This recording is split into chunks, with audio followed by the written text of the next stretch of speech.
8ನೇ ತರಗತಿಯಿಂದಲೇ ಮಕ್ಕಳಿಗೆ share market ಕಲಿಸಿ. ನಿಮ್ಗೇನು ತಲೆಗೆಲೆ ಕಟ್ಟಿದೆಯಾ ಅನ್ಕೊಂತೀರಾ? ಖಂಡಿತ ಇಲ್ಲ ಸ್ನೇಹಿತರೆ. ಈ ತಮ್ಮನೇಲಿ ನೋಡಿದ ತಕ್ಷಣ ನಿಮಗೆ ಎಲ್ರಿಗೂ ಆಶ್ಚರ್ಯ ಆಗಿರ್ಬೇಕಲ್ವಾ? ನಿಜ ಸ್ನೇಹಿತರೆ, ನೀವು ಸರಿಯಾಗಿ ಓದಿದ್ದೀರಾ. ನಮ್ಮ ಮಕ್ಕಳ ಭವಿಷ್ಯಕ್ಕಾಗಿ ಮತ್ತು ನಮ್ಮ ಉತ್ತಮವಾದ ಭವಿಷ್ಯಕ್ಕಾಗಿ ಒಳ್ಳೆ ರೀತಿಯಲ್ಲಿ ಹಣ ಸಂಪಾದನೆ ಮಾಡಬೇಕು ಅಂದ್ರೆ ನಾವು ಮುಖ್ಯವಾಗಿ ಶೇರ್ ಮಾರ್ಕೆಟ್ ಬಗ್ಗೆ ತಿಳ್ಕೊಳ್ಳೇಬೇಕು. ಸಂಪೂರ್ಣವಾಗಿ ಈ ವಿಡಿಯೋ ನೋಡಿದ ಮೇಲೆ ನೀವೇ ಹೇಳ್ತೀರಾ 8ನೇ ಕ್ಲಾಸಿಂದ ಅಲ್ಲಪ್ಪ 1ನೇ ಕ್ಲಾಸಿಂದ ಕಲಿಯೋ ಈ ಜೊತೆಗೇನೆ ಮಾರ್ಕೆಟ್ ಬಗ್ಗೆ ಕಲಿಸಕ್ಕೆ ಸ್ಟಾರ್ಟ್ ಮಾಡಬೇಕು ಅಂತ.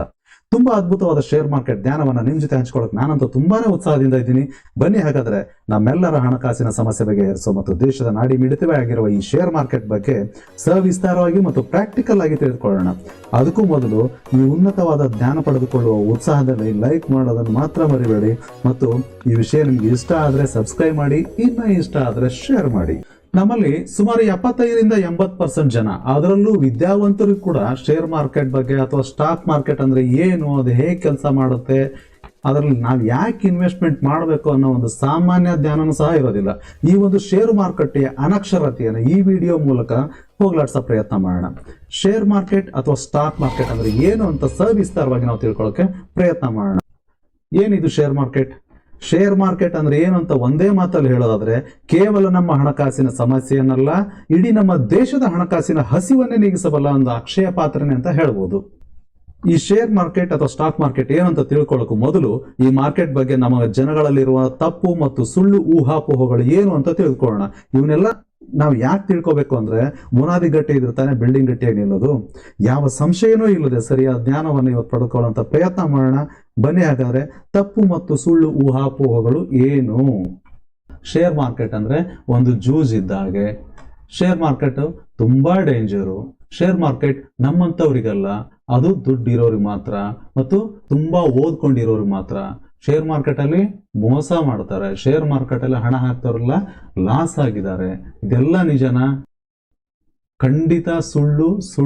99% ಸುಳ್ಳು. ಇನ್ನ 1% ಏನಿದೆ ಅಂತ ಕೇಳ್ಬೋದು ನೀವು ಅಲ್ವಾ?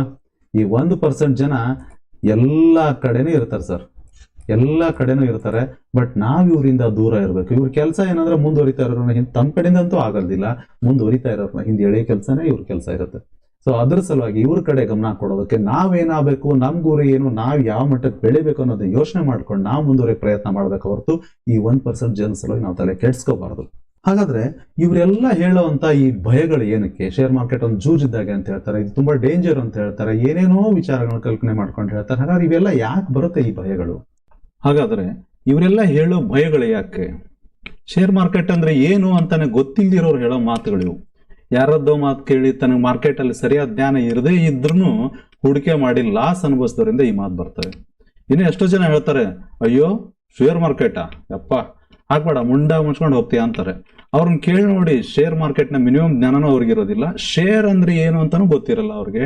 ಡಿಮ್ಯಾಟ್ ಅಕೌಂಟ್ ಅಂದ್ರೆ ಏನು ಅಂತ ಗೊತ್ತಿರೋದಿಲ್ಲ. ಇನ್ವೆಸ್ಟ್ಮೆಂಟ್ ಶೇರ್ ಮಾರ್ಕೆಟ್ ಅಲ್ಲೇ ಯಾಕೆ ಇನ್ವೆಸ್ಟ್ಮೆಂಟ್ ಮಾಡ್ಬೇಕು ಅನ್ನೋ ಜ್ಞಾನ ಇರೋದಿಲ್ಲ. ಅಂತವ್ರನ್ನ ಹೋಗಿ ನಾವು ಕೇಳಿದ್ರೆ ನಮ್ ಉತ್ತರ ಏನು? ನೆಗೆಟಿವ್ ಆಗಿ ಸಿಗುತ್ತೆ ಉತ್ತರ ಅಲ್ವಾ? ಎಕ್ಸಾಂಪಲ್, ಇವಾಗ ಅನ್ನೋ ವ್ಯಕ್ತಿ ಶೇರ್ ಮಾರ್ಕೆಟ್ ಅಲ್ಲಿ ಇನ್ವೆಸ್ಟ್ಮೆಂಟ್ ಮಾಡ್ಕೊಂಡಿದ್ದಾನೆ, ಅವ್ನು ಪ್ರಾಫಿಟ್ ಆಗಿದೆ ಅಂತ ಇಟ್ಕೊಳ್ಳೋಣ. ಪ್ರಾಫಿಟ್ ಆದ್ಮೇಲೆ ಅವನು ಖುಷಿಯಿಂದಾನೆ ಅವ್ನ ಫ್ರೆಂಡ್ ಹತ್ರ ಹೇಳ್ಕೊತಾನೆ, ನಾನು ಶೇರ್ ಮಾರ್ಕೆಟ್ ಅಲ್ಲಿ ಇನ್ವೆಸ್ಟ್ಮೆಂಟ್ ಮಾಡಿದ್ದೆ, ತುಂಬಾ ಚೆನ್ನಾಗಿ ಪ್ರಾಫಿಟ್ ಆಯ್ತ್ಕೊಣ ಅಂತ ಹೇಳಿ. ಅವ್ನ ಫ್ರೆಂಡ್ ಹತ್ರನೋ ಬೇರೆ ಯಾರೋ ಅವ್ರ ನೇಬರ್ಸ್ ಹತ್ರನೋ ಹೇಳಿರ್ತಾನೆ. ಅವ್ರಿಗೂ ಏನಾಗುತ್ತೆ, ಹಂಗಾರೆ ನಾವು ಇನ್ವೆಸ್ಟ್ಮೆಂಟ್ ಮಾಡ್ಬೇಕು, ನಾವು ಪ್ರಾಫಿಟ್ ಮಾಡ್ಕೋಬೇಕಲ್ಲ ಅನ್ನೋದು ಆಸೆಯಿಂದ ಯಾವ ಟೈಮಲ್ಲಿ ಇನ್ವೆಸ್ಟ್ಮೆಂಟ್ ಮಾಡ್ಬೇಕು, ಹೇಗೆ ಇನ್ವೆಸ್ಟ್ಮೆಂಟ್ ಮಾಡ್ಬೇಕು ಅನ್ನೋ ಯಾವ ಸಲಹೆನೂ ಇಲ್ದಾನೆ, ಅದ್ರ ಬಗ್ಗೆ ಏನೂ ನಾಲೆಜ್ ಇಲ್ದಾನೆ ಇನ್ವೆಸ್ಟ್ಮೆಂಟ್ ಮಾಡ್ತಾನೆ, ದೊಡ್ಡ ಲಾಸ್ ಅನ್ನ ಅನುಭವಿಸ್ಕೊತಾನೆ. ಲಾಸ್ ಆದ್ಮೇಲೆ ಅವನೇನ್ ಮಾಡ್ತಾನೆ, ಒಂದ್ 10 ಜನಕ್ಕೆ ಹೇಳ್ತಾನೆ. ಅವ್ನು 10 ಜನಕ್ಕೆ ಏನ್ ಹೇಳ್ತಾನೆ, ಅಯ್ಯೋ ನಾನು ಶೇರ್ ಮಾರ್ಕೆಟ್ ಅಲ್ಲಿ ಇನ್ವೆಸ್ಟ್ ಮಾಡಿದ್ದೆ, ಅಷ್ಟು ಲಾಸ್ ಆಯ್ತು, ಇಷ್ಟು ಲಾಸ್ ಆಯ್ತು ಅಂತ ಹೇಳ್ತಾನೆ. ಅಥವಾ ಅವ್ನು ಹೇಳ್ದೆ ಇದ್ರು ಅವ್ನಿಗೆ ಆಗಿರೋ ಲಾಸ್ ಇವರೆಲ್ಲ ನೋಡಿರ್ತಾರೆ. ನೋಡಿದವ್ರು ಏನ್ ಅನ್ಕೋತಾರೆ, ಓ ನಮ್ಮ ಫ್ರೆಂಡ್ ಒಬ್ಬ ಇನ್ವೆಸ್ಟ್ಮೆಂಟ್ ಮಾಡಿದ್ದ ಶೇರ್ ಮಾರ್ಕೆಟ್ ಅಲ್ಲಿ ಸಿಕ್ಕಾಬಟ್ಟೆ ಲಾಸ್ ಆಗ್ಬಿಟ್ಟ, ಹಂಗಾಗ್ಬಿಟ್ಟ ಹಿಂಗಾಗ್ಬಿಟ್ಟ ಅಂತ 108 ವಿಷಯ ಹೇಳ್ತಾರೆ. ಸೊ ಇಂಥವ್ರು ನಾವು ಕೇಳಕ್ ಹೋದ್ರೆ ನಮ್ಗೆ ಸಿಗೋ ಉತ್ತರ ಏನು? ನೆಗೆಟಿವ್ ಆಗಿ ಸಿಗುತ್ತೆ. ಅಲ್ರಿ, ನಮ್ಗೆ ಹುಷಾರಿಲ್ಲ ಅಂತಂದ್ರೆ ನಾವ್ ಯಾರ ಹತ್ರ ಹೋಗ್ತೀವಿ? ಹಾಸ್ಪಿಟ್ಲ್ ಹೋಗ್ತೀವಿ, ಮನುಷ್ಯ ಡಾಕ್ಟರ್ ಹತ್ರ ಹೋಗ್ತೀವಿ ಅಲ್ವಾ? ವೆಟರ್ನರಿ ಡಾಕ್ಟರ್ ಹತ್ರ ಹೋಗ್ತೀವ? ಖಂಡಿತ ಇಲ್ಲ ತಾನೆ. ಅಥವಾ ನಮ್ಮ ಮನೇಲಿರೋ ಪ್ರಾಣಿಗೆ ಏನಾದ್ರೂ ಹುಷಾರಿಲ್ಲ ಅಂದ್ರೆ ನಾವೆಲ್ಲ ಹೋಗ್ತೀವಿ? ಮನುಷ್ಯ ಡಾಕ್ಟರ್ ಹತ್ರ ಹೋಗ್ತೀವ? ಖಂಡಿತ ಇಲ್ಲ, ವೆಟರ್ನರಿ ಡಾಕ್ಟರ್ ಹತ್ರ ಹೋಗ್ತೀವಿ. ಹಾಗೆ ಶೇರ್ ಮಾರ್ಕೆಟ್ ಅಲ್ಲಿ ನಾವು ಇನ್ವೆಸ್ಟ್ಮೆಂಟ್ ಮಾಡ್ಬೇಕಂದ್ರೆ ಶೇರ್ ಮಾರ್ಕೆಟ್ ಬಗ್ಗೆ ನಾಲೆಜ್ ಇರೋರ ಹತ್ರನೇ ನೀವು ತಿಳ್ಕೊಬೇಕು. ಅಥವಾ ನಮ್ಮ ಫೈನಾನ್ಷಿಯಲ್ ಅಡ್ವೈಸರ್ಗಳು ಯಾರು ಇರ್ತಾರೆ ಅವ್ರ ಹತ್ರ ತಿಳ್ಕೊಬೇಕು. ಇಲ್ಲ ಅಂದ್ರೆ ಶೇರ್ ಮಾರ್ಕೆಟ್ ಅಲ್ಲಿ ಸುಮಾರು ವರ್ಷದಿಂದ ಇರ್ತಾರೆ, ಅವ್ರ ಲಾಭ ಆಗಿದೆಯೋ ಇಲ್ವೋ ಅಂತ ನೋಡಿ ತಿಳ್ಕೊಂಡು ಅವ್ರ ಮುಖಾಂತರ ನಾವು ಶೇರ್ ಮಾರ್ಕೆಟಲ್ಲಿ ಇನ್ವೆಸ್ಟ್ಮೆಂಟ್ ಮಾಡೋದು ಒಳ್ಳೆ ವಿಚಾರ ಅಂತ ನಾನು ಹೇಳ್ತೀನಿ. ಆ ಥರ ತಿಳ್ಕೊಂಡು ಇನ್ವೆಸ್ಟ್ಮೆಂಟ್ ಮಾಡಿರೋರೆಲ್ಲ ಒಳ್ಳೆ ಲಾಭದಲ್ಲೇ ಇದ್ದಾರೆ. ನೀವು ಸುಮ್ಮನೆ ವಿಚಾರ ಮಾಡಿ ನೋಡಿ, ನಾವು ಬ್ಯಾಂಕ್ನಲ್ಲಿ FD RD ಮತ್ತು ಇನ್ಶೂರೆನ್ಸ್ ಮಾಡ್ತೇವೆ. ಅವರೆಲ್ಲ ನಮ್ಮ ದುಡ್ಡನ್ನ ಲೋನ್ ಮಾತ್ರ ಕೊಟ್ಟು ಪ್ರಾಫಿಟ್ ಮಾಡ್ಕೋತಾರ? ಖಂಡಿತ ಇಲ್ಲ. ಅವರು ಸಹ ನಾವೆಲ್ಲರೂ ದೊಡ್ಡ ಮೊತ್ತದ ಹಣನ ಹೂಡಿಕೆ ಮಾಡೋದೇ ಶೇರ್ ಮಾರ್ಕೆಟಲ್ಲಿ. ಅದರಿಂದ ಬರೋ ಹೆಚ್ಚಿನ ಲಾಭವನ್ನು ಅವ್ರು ಪಡ್ಕೊಂಡು ಚಿಕ್ಕ ಪ್ರಮಾಣದ ಲಾಭವನ್ನು ತುಪ್ಪನ ಮುಗಿಸ್ತಾರೆ. ನಿಮಗೆ ಡೌಟ್ ಇದ್ರೆ ಕೇಳಿ ನೋಡಿ, ನಿಮ್ಮ ಬ್ಯಾಂಕ್ ಹಣ ಎಲ್ಲ ಎಲ್ಲಿ ಇನ್ವೆಸ್ಟ್ಮೆಂಟ್ ಮಾಡ್ತೀರಾ ಅಂತ. ಮ್ಯೂಚುವಲ್ ಫಂಡ್ ಕಂಪ್ನಿಗಳಂತೂ ನಮ್ಮ ಎಲ್ಲ ಹಣನ ಶೇರ್ ಮಾರ್ಕೆಟಲ್ಲೇ ಇನ್ವೆಸ್ಟ್ಮೆಂಟ್ ಮಾಡ್ತಾರೆ. ಅಷ್ಟೇ ಅಲ್ಲ, ನಮಗೂ ಸಹ ಪ್ರತಿ ವರ್ಷ ಮಿನಿಮಮ್ ಅವರೇಜ್ ಆಗಿ 10 ರಿಂದ 15% ಪ್ರತಿ ವರ್ಷ ಪ್ರಾಫಿಟ್ ಕೊಡ್ತಾರೆ. ಅದು ತಮ್ಮ ದೊಡ್ಡ ಪ್ರಾಫಿಟ್ ಇಟ್ಕೊಂಡು, ಅಂದ್ರೆ ಮಾರ್ಕೆಟ್ ಬಗ್ಗೆ ನಮ್ಗೆ ಏನೂ ತಿಳುವಳಿಕೆ ಇರದೇ ಇದ್ರೂ ಸಹ ಇಂಡೈರೆಕ್ಟ್ ಆಗಿ ನಾವು ಶೇರ್ ಮಾರ್ಕೆಟ್ನ ಲಾಭನ ಪಡಿತಾ ಇದ್ದೀವಲ್ವಾ. ನಾವು ಮಾತ್ರ ಅಲ್ಲ, ಜಗತ್ತಿನ ಕೋಟ್ಯಾಂತರ ಜನ ಲಾಭ ಪಡ್ಕೊಳ್ತಾ ಇದ್ದೀವಿ ಅನ್ನೋದು ನಿಜಾನೇ ಅಲ್ವಾ. ಹಾಗಿದ್ಮೇಲೆ ಈ ಮಾರ್ಕೆಟ್ ಹೇಗೆ ಯೂಸ್ ಆಗುತ್ತೆ, ಹೇಗೆ ಡೇಂಜರ್ ಆಗುತ್ತೆ ನೀವೇ ಹೇಳಿ. ಕೈಗೆ ಹಿಡ್ಕೋದು ದ್ರಾಕ್ಷಿ ಹುಳಿ ಅಂತಾರಲ್ಲ, ಹಾಗಾಯ್ತು. ಕರೆಂಟ್ ಕೂಡ ಡೇಂಜರೇ ಅಲ್ವಾ. ಅದನ್ನು ಉಪಯೋಗಿಸುವ ರೀತಿ ನಮ್ಗೆ ಗೊತ್ತಿಲ್ಲ ಅಂದ್ರೆ ತಪ್ಪು ನಮ್ದೇ ಅಲ್ವಾ. ಶೇರ್ ಮಾರ್ಕೆಟ್ ಎನ್ನುವುದು ಒಂದು ಸಮುದ್ರ ಇದ್ದಾಗ್ರಿ.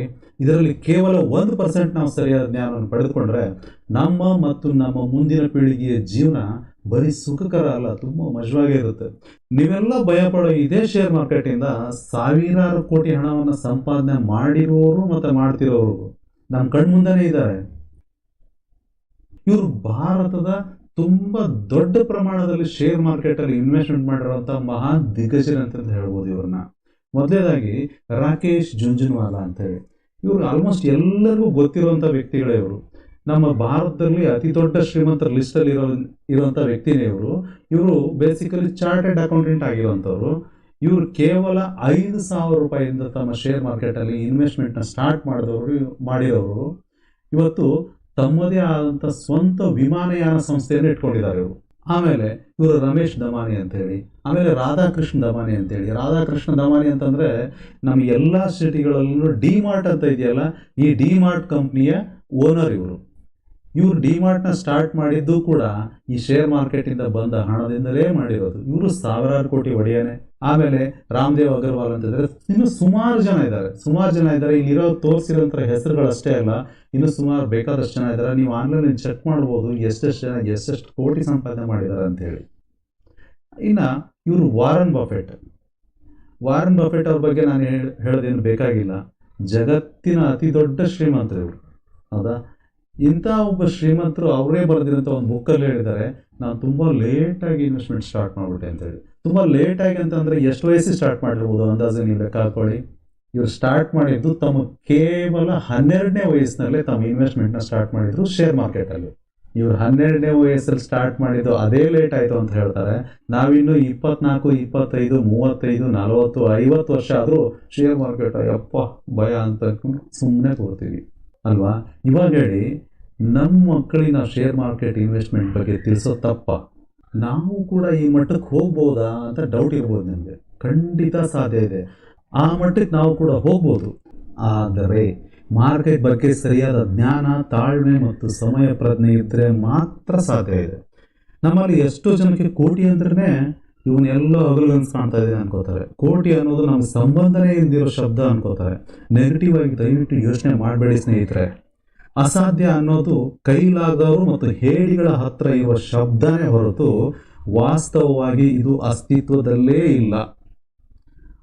ಅಷ್ಟೊಂದು ಕೋಟಿ ನಮ್ಗೆ ಗಳಿಸೋಕೆ ಆಗದೆ ಇರ್ಬೋದು, ಅವರು ಗಳಿಸಿದ ಕೇವಲ 1% ಆದ್ರೂ ನಾವು ಗಳಿಸ್ಬೋದು. ನಮ್ಮ ಅಜ್ಞಾನ ಕಿತ್ತೋದು ಮುಂದೆ ಬಂದ್ರೆ ಮಾತ್ರ. ಜೀವನದಲ್ಲಿ ಒಳ್ಳೆಯ ಹಂತದಲ್ಲಿ ಇರೋ ವ್ಯವಸ್ಥೆನ ಈ ಮಾರ್ಕೆಟ್ ನಮಗೆ ಕೊಟ್ಟಿದೆ ಅಂತ ಹೇಳಕ್ ನಾನು ಇಷ್ಟಪಡ್ತೀನಿ. ಈ ವಿಡಿಯೋದ ಮುಂದಿನ ಭಾಗದಲ್ಲಿ ನಾವು ಯಾಕೆ ಶೇರ್ ಮಾರ್ಕೆಟಲ್ಲಿ ಇನ್ವೆಸ್ಟ್ಮೆಂಟ್ ಮಾಡಬೇಕು ಅಂತ ಸಂಪೂರ್ಣ ಮಾಹಿತಿನ ನಾನು ನಿಮಗೆ ತಿಳಿಸ್ತೀನಿ. ಈ ವಿಡಿಯೋ ಮತ್ತು ಶೇರ್ ಮಾರ್ಕೆಟಿನ ಮಾಹಿತಿ ನಿಮಗೆ ಇಷ್ಟ ಆದರೆ ಮಾತ್ರ ವಿಡಿಯೋನ ಮರಿದೇನೆ ಲೈಕ್ ಮಾಡಿ. ಹಾಗೆ ಇದೇ ಥರ ಶೇರ್ ಮಾರ್ಕೆಟ್ ಬಗ್ಗೆ ಕಲಿಬೇಕು ಅನ್ನೋ ಆಸಕ್ತಿ ನಿಮಗೆ ಇದ್ದರೆ ಸಬ್ಸ್ಕ್ರೈಬ್ ಮಾಡಿ. ನಿಮಗೆ ವಿಷಯ ಹೇಗೆ ಅನ್ನಿಸ್ತು ಅಂತ ಮರಿದೇನೆ ಕಮೆಂಟ್ ಮಾಡಿ. ಮತ್ತೆ ನಮ್ಮ ಮುಂದಿನ ವಿಡಿಯೋದಲ್ಲಿ ಸಿಗೋಣ. ಜೈ ಹಿಂದ್.